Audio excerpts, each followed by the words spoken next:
Sebuah tragedi berdarah mengguncang warga desa Timbangreja, Kecamatan Lebaksiu, Kabupaten Tegal, Jateng, Kamis, 26 Juni 2025, malam.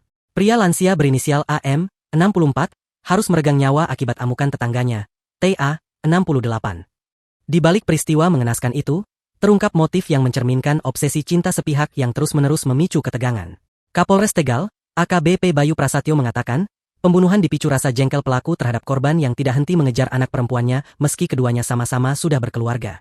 Korban berulang kali mendatangi rumah anak tersangka, padahal sudah ditegur berkali-kali bahkan pintu rumah sempat dirusak karena ingin masuk, kata AKBP Bayu dalam konferensi pers, Senin, 30 Juni 2025.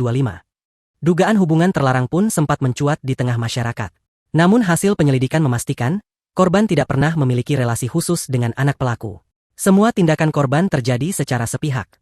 Ia seolah tak peduli bahwa anak pelaku sudah bersuami dan bekerja merantau di Jakarta. Tersangka TA berkali-kali menegur korban agar berhenti datang, tetapi permintaan itu diabaikan. Merasa harga diri keluarganya diinjak, tersangka akhirnya emosi. Dalam pemeriksaan, tersangka mengaku perbuatannya spontan. Dia merasa malu dan tertekan karena terus mendengar kabar anaknya diganggu, ujar AKP Luis Beltran Krisnandita Marising, Kasat Reskrim Polres Tegal.